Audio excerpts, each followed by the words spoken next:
কেন রাখা হয়নি? কি মনে হচ্ছে এখন পর্যন্ত?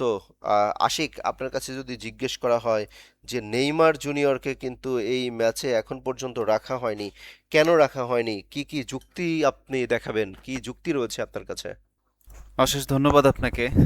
নেইমারকে কেন রাখা হয়নি এই ব্যাখ্যাটি হয়তোবা কোচ নিজেই দিতে পারবেন, তবে আমাদের কাছে এখন অবধি যেটি মনে হচ্ছে যে নেইমার আসলে হয়তোবা পুরোপুরি ফিট নন। তিনি ইনজুরিতে ছিলেন এবং ইনজুরি থেকে মাত্রই ফিরেছেন দলের সাথে।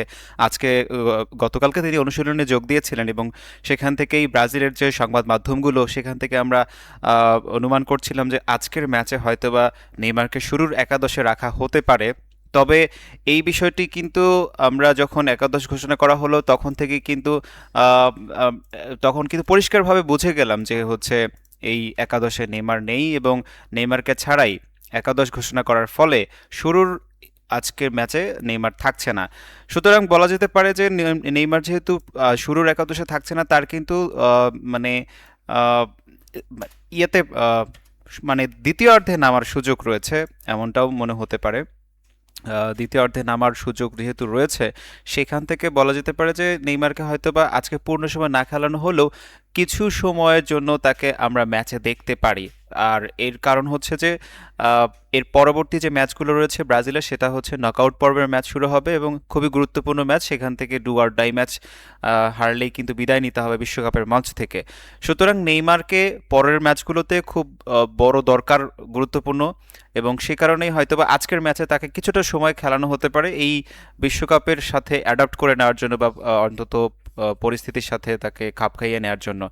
এই জন্য হয়তোবা তাকে কিছু সময়ের জন্য আমার নামানো হতে আমার পারে। আমার কাছে মনে হয় কিন্তু যে দেখুন, লামিন ইয়ামালকে কিন্তু প্রথম ম্যাচে স্পেন এই কাজটি করেছিল, 70 মিনিটের মাথায় কিন্তু তাকে নামিয়েছিল। অর্থাৎ তারা ভেবেছিল হয়তো বা কেপ ভার্দের বিপক্ষে খুব সহজেই হেসে খেলে অনেকগুলো গোলের ব্যবধানে কিন্তু জয় জি। পেয়ে যাবে।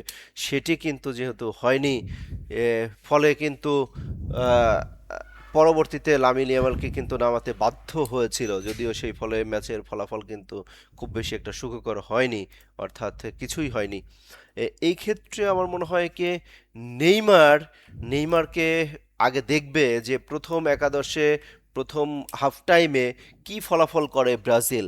যদি 3-0 গোল বা 3-2 গোল বা 2 গোল এগিয়ে থাকে, তখন কিন্তু নেইমারকে নামানোর প্রয়োজনীয়তা হয়তো বা খুব বেশি একটা হবে না। যখন দেখবে যে না, ম্যাচের 60 মিনিট হয়ে গেছে বা হাফ টাইমের মধ্যেও খুব বেশি একটা সুবিধা করতে পারেনি ব্রাজিল বা লিড নিতে পারেনি, তখন কিন্তু নেইমারকে নামিয়ে দেওয়া হতে পারে।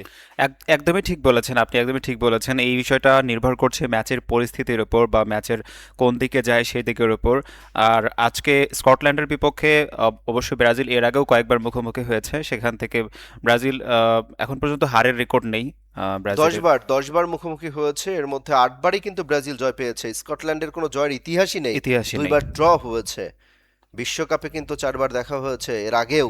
এই 2026-এর আগেও কিন্তু 74, 82, 90 এবং 98 সালে দেখা হয়েছে। এর মধ্যে শুধু 1974 সালে কিন্তু ড্র করেছিল 0-0 গোলের ব্যবধানে, এবং বাকি 3 বিশ্বকাপে কিন্তু ব্যাপক হারা হেরেছে এই স্কটল্যান্ড।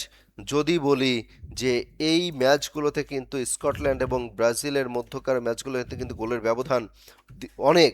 ব্রাজিল 16 গোল করেছিল এবং স্কটল্যান্ড বিপরীতে মাত্র 3 গোল করেছিল। এই হচ্ছে অবস্থা। আমরা লাইভ সব আপডেট দর্শক আপনাদেরকে জানিয়ে দেব ব্রাজিল এবং এই স্কটল্যান্ডের মধ্যকার আজকের ম্যাচের।